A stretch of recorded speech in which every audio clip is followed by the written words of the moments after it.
Achilles is probably the most famous warrior in Greek mythology, but his story is not really about being unbeatable. It is about pride, anger, loyalty, grief, and what happens when a person cares more about glory than a long life. Achilles was the son of Peleus, a mortal king, and Thetis, a sea goddess. Because one of his parents was divine, Achilles was stronger and faster than almost any normal man, but he was still mortal.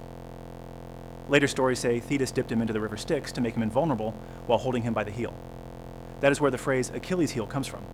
However, this detail does not appear in Homer's Iliad. In the older version of the story, Achilles is simply an extraordinary warrior who can still be wounded and killed. When Achilles was young, a prophecy said he had two possible futures. He could stay home, live a long and peaceful life, and eventually be forgotten.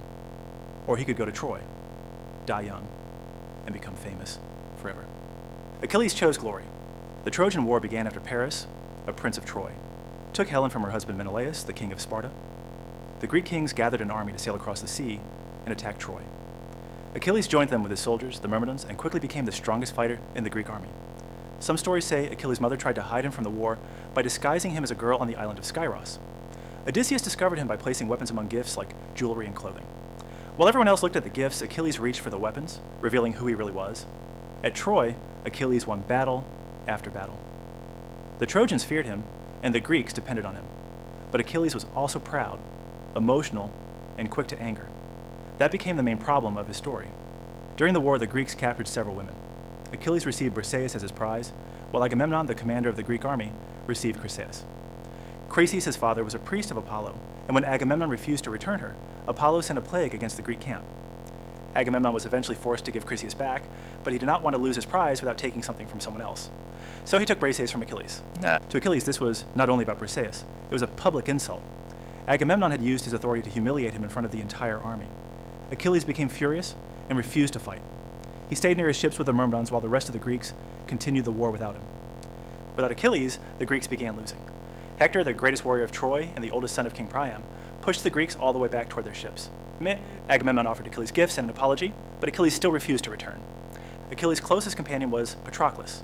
Their exact relationship has been interpreted in different ways for centuries, but what is clear is that Patroclus was the person Achilles loved and trusted most. Patroclus could no longer watch the Greeks die, so he begged Achilles to let him wear Achilles' armor into battle. The plan was to scare the Trojans into thinking Achilles had returned. Achilles agreed, but warned Patroclus not to chase the Trojans all the way back to the walls of Troy. Patroclus entered the battle wearing Achilles' armor, and the plan worked. The Trojans panicked and retreated. But Patroclus kept fighting. He pushed too far, and near the walls of Troy, Apollo struck him and left him vulnerable. A Trojan warrior wounded him, and Hector delivered the final blow. Hector took Achilles' armor from Patroclus and wore it as his own. When Achilles heard that Patroclus had died, his anger toward Agamemnon suddenly meant nothing. He blamed himself for refusing to fight and was overcome by grief. He cried, covered himself in ash, and decided to return to battle, even though he knew it would lead to his own death. Because Hector had taken his old armor, Thetis asked the god Hephaestus to create a new set for Achilles. Hephaestus made him armor unlike anything worn by another warrior, including a shield covered with images of life, war, peace, cities, farms, celebrations, and the stars. Achilles returned to battle and completely changed the war. He fought with almost no mercy, killing Trojans as he searched for Hector. Eventually, Hector stood outside the walls of Troy to face him. At first, Hector lost his courage and ran. Achilles chased him around the city 3 times before the goddess Athena tricked Hector into stopping. Hector finally turned and fought, but Achilles killed him with a spear. Hector asked Achilles to return his body to his family for burial. Achilles refused. Still consumed by grief and rage, he tied Hector's body behind his chariot and dragged it around the walls of Troy. This is one of the darkest moments in Achilles' story. He gets revenge, but it does not bring Patroclus back. His anger only turns him into someone crueler. Later, Hector's father, King Priam, entered the Greek camp alone. He approached Achilles, knelt before him, and kissed the hands that had killed his son. Priam asked Achilles to remember his own father and imagine the pain of losing a child. For the first time since Patroclus died, Achilles looked beyond his own grief. He saw that Priam was suffering just as much as he was. The 2 men cried together, one for Patroclus and the other for Hector. Achilles returned Hector's body and allowed the Trojans time to hold a funeral. The Iliad ends with Hector's burial, not with the death of Achilles or the fall of Troy. Other Greek legends continue the story. Achilles kept fighting and killed more Trojan allies, including the Amazon queen Penthesilea and the Ethiopian king Memnon. But his own death was getting closer. Paris eventually shot Achilles with an arrow, usually said to have been guided by Apollo. Later tradition says the arrow struck Achilles in the heel, the only vulnerable part of his body. In other versions, he was simply killed by the arrow without any magical weakness. After his death, the Greeks held funeral games in his honor. His armor became the prize in a contest between Odysseus and Ajax. Odysseus won, which led to the tragic death of Ajax. Achilles had chosen the future the prophecy warned him about. He died young, but his name survived for thousands of years.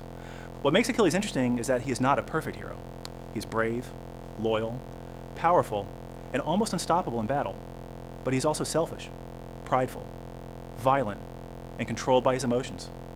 His greatest enemy is not Hector or Paris. It is his own anger. Achilles spends most of the Iliad believing honor is something other people give or take away from him. Agamemnon insults him, so he refuses to fight. Patroclus dies, so he destroys Hector.